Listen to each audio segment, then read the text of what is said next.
everyone, my name is Maricres Valdez Castro, proudly representing Muntinlupa City in the first ever Miss Universe Philippines pageant. It's an honor to be here with you all today, live on Pageantology 101. Thank you so much for having me, and thank you so much for just the invite. It's such an honor to be here today. A little bit about myself is I'm originally from Seattle, Washington, so that's why I have a little bit of an accent. I am half of my life has been truly phenomenal, just because I got to grow up in an intercultural setting, and half of me is indigenous. So on my father's side, they're of the Agta Tabangnon tribe of Pilar Sorsogon, and then the other half is from Pampanga. So my mother is a proud Kapampangan. My whole life, I've been so proud to be representing the Philippines, not only on the national level, like here, oh my gosh, it's such an honor, but my first pageant ever was representing the Filipino community of Zambia in 2017 in Miss Filipina International, where I placed top 10, and then I actually represented Zambia, the Filipino community of Zambia, because I lived there for 2 years. So if you can imagine me without any makeup, any, ganun. I lived in a mud hut with no running water or electricity, so I had to carry water in my head for a good 50 meters, 500 meters, sorry, and back and forth. So it was just a great growing journey. Thank you everyone for tuning in live. If you have any comments or questions for me, please write them below. I would love to answer them. Maybe I'll give you guys a little second to write anything you'd like to speak about. I don't know if I can see any comments, or let's see. Hello. And then I guess I could try to teach some Kikaonde. Kikaonde is the language of the tribe I served with. So hello Angelino Rees, and nice to see you. And I would love to answer any of your questions. During COVID-19, during this pandemic, I've been very active in volunteering with Lawyers for Doctors, and so they're lawyers who provide permits and things like that in order to logistically move food and medical supplies to frontliners, and we've successfully moved to over 77 hospitals nationwide. And we're still accepting donations. Just look up L4D, Lawyers for Doctors. I currently work in a law firm in Parañaque at BF. So if you wanted to stop by and say hi, you'd have to wear a face mask, face shield. It's the standard. And I also volunteer. Thank you for Brooke Lee for that question about my advocacy. I am a proud volunteer of the Tuloy Foundation that helped kickstart my advocacy, which is #AdoptionAngels, because in the Philippines there are over 2 million abandoned children living here in the Philippines, and only 16,000 of those abandoned kids are even registered to be adopted. And so it's so hard to know that because of that discrepancy, that these children are not being seen, that the Philippines is one of the leading causes, not the leading causes, but the leading sources of human trafficking. And I believe the leading cause for that reason is because we just have so many abandoned children. And so if we can fight for their right to have a loving home, I believe that would resolve and sustainably support these abandoned kids. It would provide their food, love, security, faith, if we could just fight for their right for a loving home. Because I'm sure there are a lot of families who would love to adopt within the Philippines and internationally. And let's see, Brooklyn also asked why I should win Miss Universe Philippines. I think I should win Miss Universe Philippines because I have the heart. I have the heart to serve, and I have the heart to connect with not only our fellow kababayan dito sa Pilipinas, but for sure, having served in Zambia and serving alongside our Filipino kababayan dyan, I really love to connect Filipinos abroad, back home, and to make a difference together. And so, as a Miss Universe Philippines Muntinlupa, I've been working hard to work with different foundations to even establish and fight for the first orphanage built in Pilar Sorsogon. And I'm also continuing my advocacy to reach out and fight for the nutritional rights of children in the Philippines, where UNICEF has stated 95 children die of malnutrition in the Philippines every day. And I think at the heart of that is, again, because over 2 million, there are 2 million abandoned children living here right now. So we really have to address this abandoned child crisis. And Rian Jess is asking if I know how to speak Filipino, and I do know how to speak some Filipino.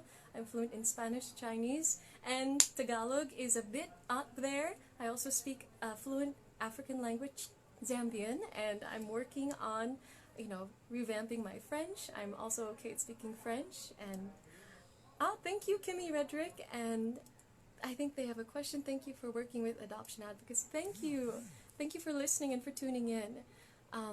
Wow, Kimmy Roderick also competed in Pageants also, and I love it. I love plus size presentation. You guys are so beautiful and vivacious, voluptuous.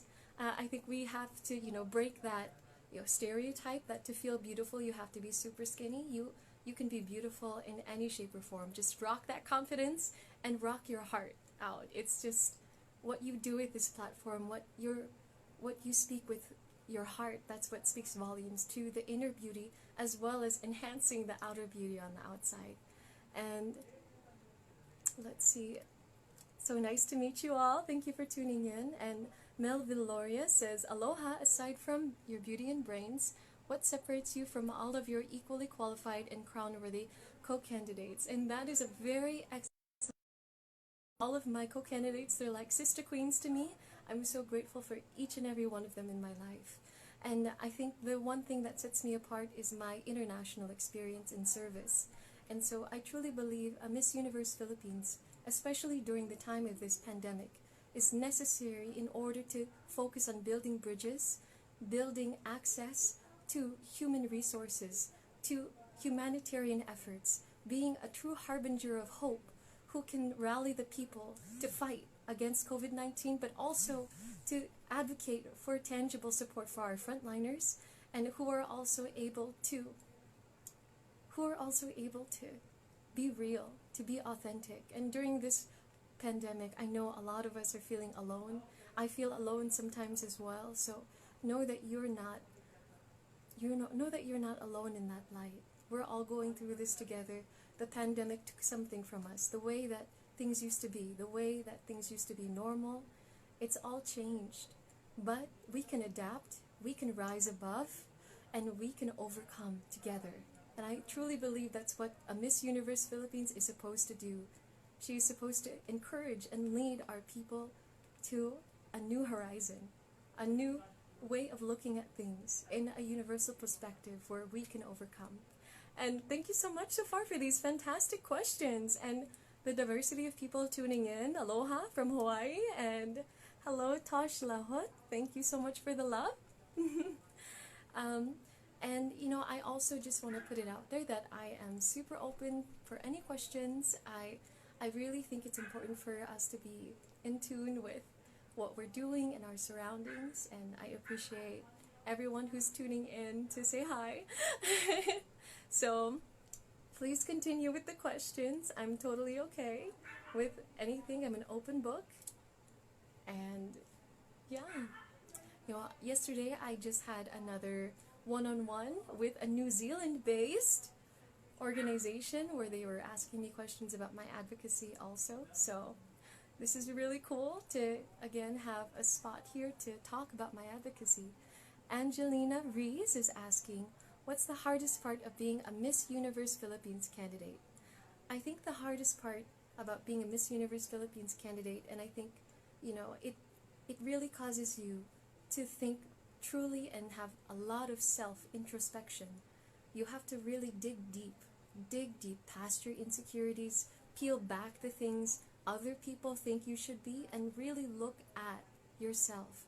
Really look at the heart of what you're doing and why you want to do it, and then really become vulnerable with yourself.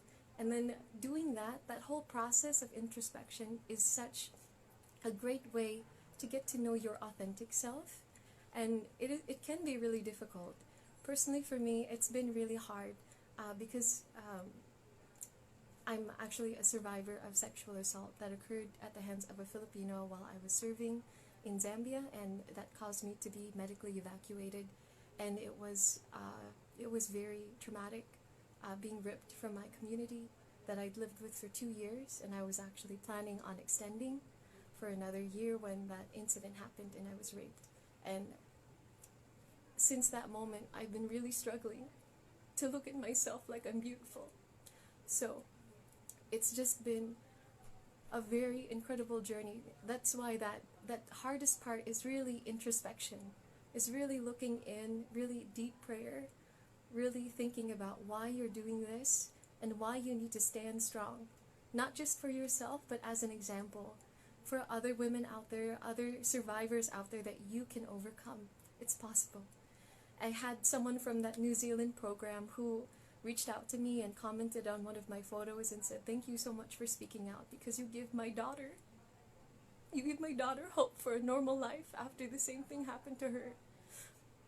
And so it's so important to take up space. It's so important to use your voice as a platform, to use your vulnerability and your pain, and a queen turns that into power, the power to empower others. So let me just look at these questions.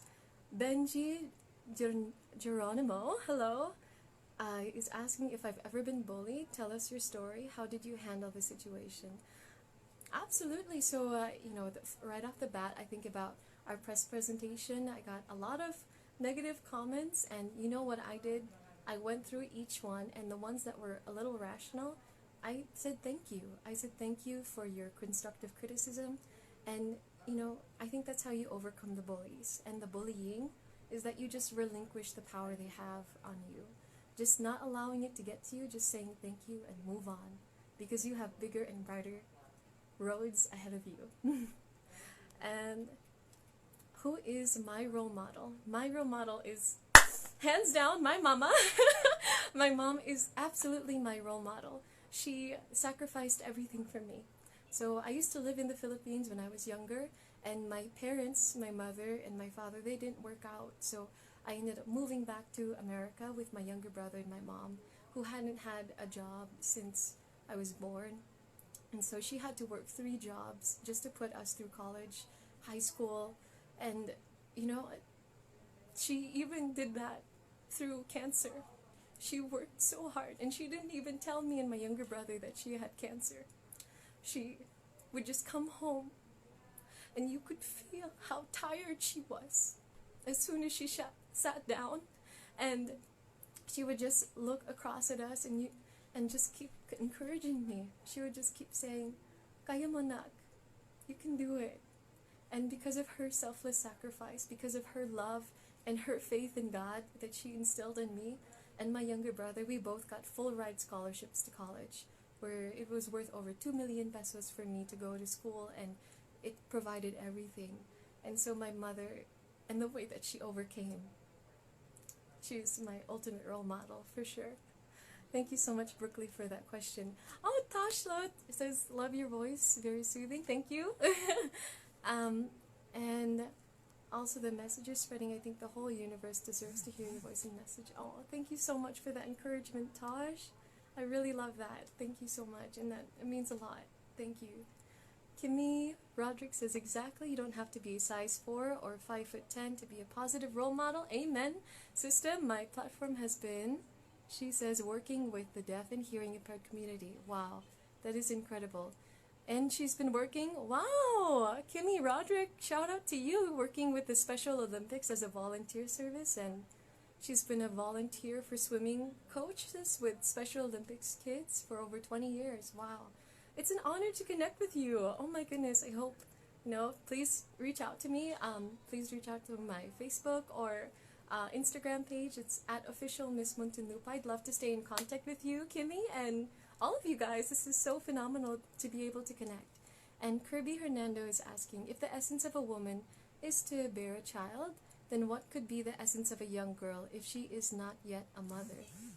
Wow, that is a very interesting analogy. And I think, an essence of a young girl is to create her own life, is to create and to be artistic and fully expressive of her talents, of her joy, of her passion.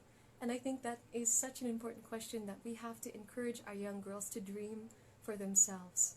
Not just the dreams that society places on them, or the stipulations or the glass ceilings that society places on young girls, but to encourage them to dream big and to dream more than what we've ever thought of. Because that's what the youth bring. They bring a new perspective and new beginnings. And thank you so much for that question. Kirby Hernando, thank you. And Kristen Dave Marong, hello, is asking, what is your stand on Philippine Fashion Week's take on Black Lives Matter? And I just want to shout out that I am a proud Filipino American, and I am completely against systemic racism and growing up in America, I did face racism, and I did see what it did to my fellow black brothers and sisters, where it constantly puts them in a box where they're harassed by the police. Being an Asian woman is almost a little bit of privilege, because they don't see you. They don't see us as a threat for the color of our skin. But because of our black brothers and sisters, just for being born the way that they are, beautiful, black, and proud, that's somehow seen as a threat to an establishment that built their society without us in mind. I'm a minority in the US. That means that the educational system, everything in mind, was not built with us in mind. And so when Philippine Fashion Week makes a statement on Black Lives Matter, I hope it will be in line with the virtues of equality, that it will be in line with the virtues of what we need to be in order to lead to a more equitable world and a more equitable conversation, where everyone has a seat at the table, regardless of gender, creed, race, religion. They need to be heard. And so thank you so much, Dave Marong, for that question. I hope I answered that question. And Benedict Ben, hi Paul, here's my question. If ignorance is bliss, why do we seek knowledge? I think it's because of this is the nerd in me, because I'm a scientist. I love asking questions. Fun fact, I would always ask my family, what's this? What's that? Why? Is the sky blue? All of those questions, and they would literally tell me, kabayan bun this, kabayan bun that. After a while, because I just asked so many questions, and it's I think it comes from the fact that we're all born natural scientists. We're all born curious of the world that's around us, and it's because of how society built education that it almost hammers out the creativity in us. It says, oh no, you need to check these boxes, you need to fit in these specific roles of society, you can't deviate, or you can't create.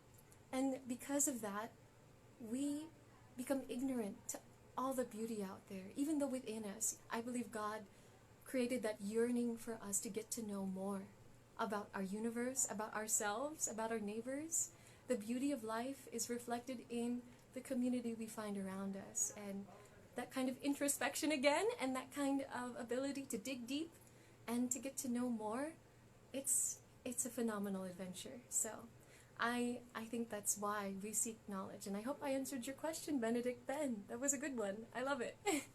And from Benji Geronimo, same question asked to Catriona, what is your stand about the use of marijuana in our country? And so obviously it is illegal in the Philippines. And the state that I was born and raised in, Washington State, marijuana is legal for use. And I believe that we should obey the law where we stand. And where I stand right now is in the Philippines, and we should obey the law as it is. Again, I completely agree with Queen Cat. It is good for medicinal use. It has a lot of factors within it that help with seizures, that help with even lessening the pain of chemotherapy. Wow. And I think those are things that we should be discussing on a purely scientific and compassionate basis. So thank you so much, Benji Geronimo, for that question. Let me take a look at Ray Totoy while your answer. Oh, thank you. My answer is mind-blowing. You guys are so sweet. Jefferson Fernandez asking, is it more stressful joining a pageant in the midst of a pandemic? Absolutely. Oh my gosh. It is so stressful, not just because of the deadlines, but I think it's because of what it means to our people. Because before pageantry, yes, it's for entertainment, yes, it's for advocacy, but even more so, using that advocacy, using this platform, there's pressure to use it for good, not just for ourselves, but to do something good in the midst of a pandemic. And even though, yes, it's a little bit stressful, but at the same time, I think I would be more stressed if I wasn't part of a pageant, because it's like, what would I do? How would I use my influence to help other people, to help our fellow kababayan? And so I'm so grateful to Miss Universe Philippines for this opportunity to serve and to bring light and life in the midst of a dark time for our nation and our world. Laban lang tayo. To be able to be here before you today and just encourage you to say that you're not alone and will rise. It's amazing being a part of a pageant during a pandemic, because we have that platform to connect and to inspire. All right, and thank you so much, Kimmy Roderick. Saying proud of you for being a woman and a sexual assault survivor. Thank you for that encouragement.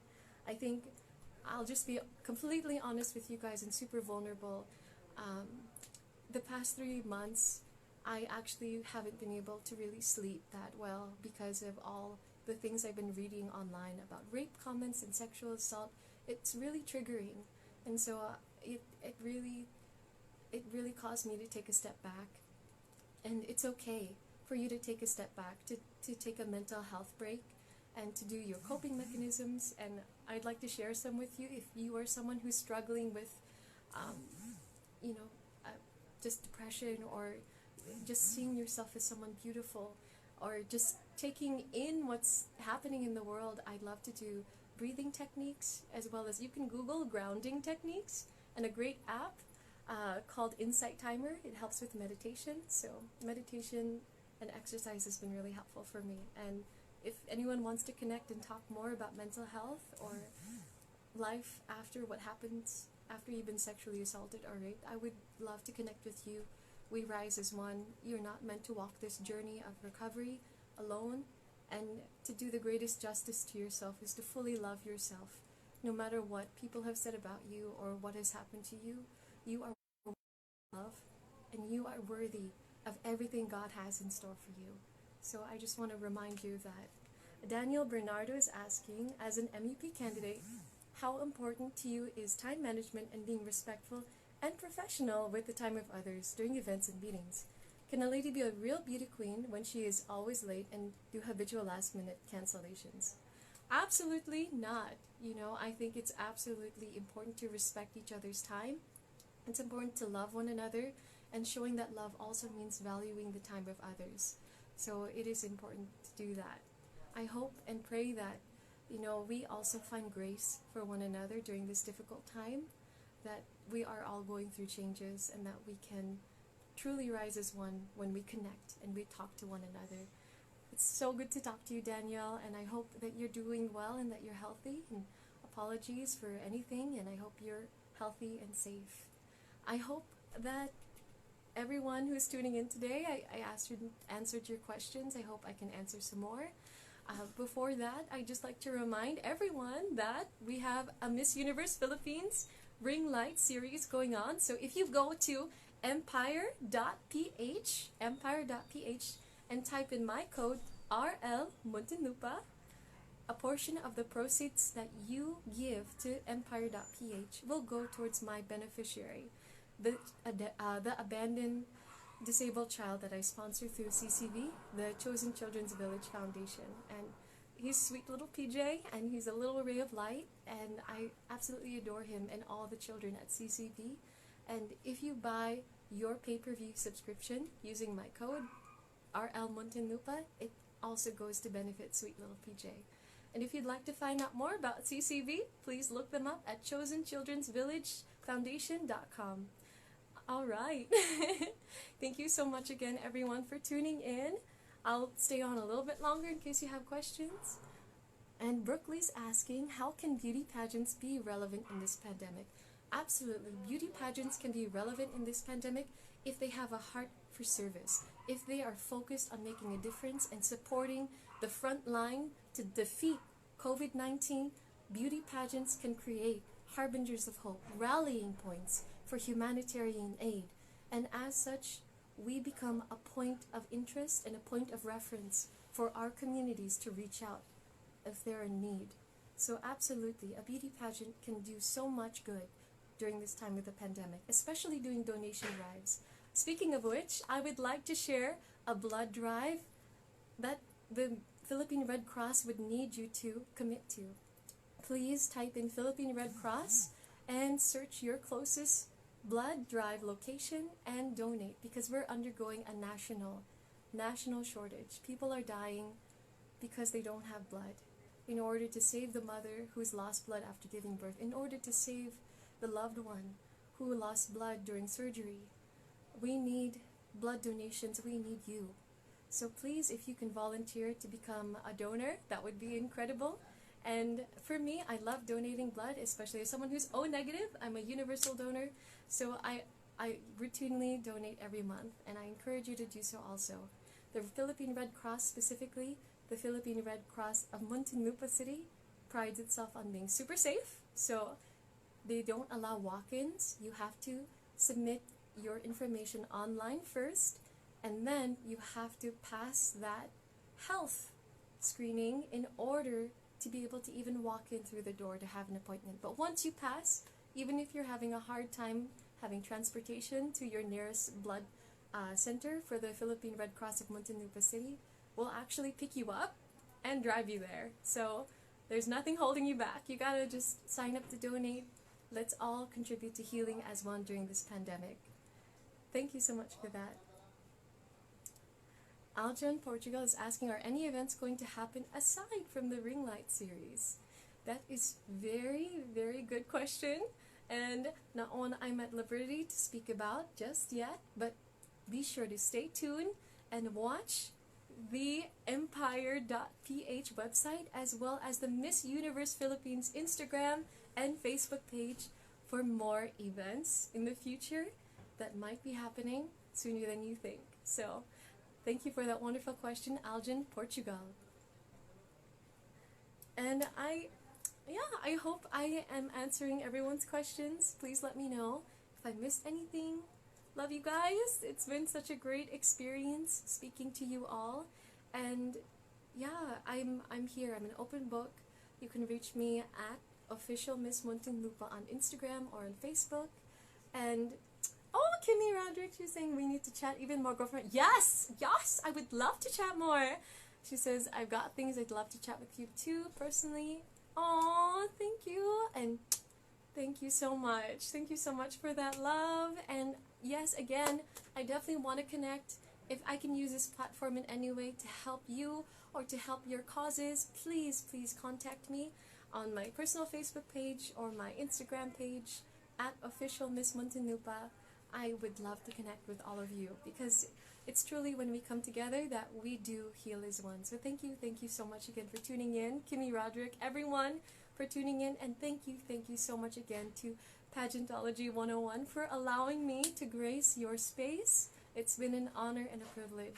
God bless you all and love you all so much. And thank you so much to my fellow Lions for tuning in. Let's continue to roar for change. Love you all.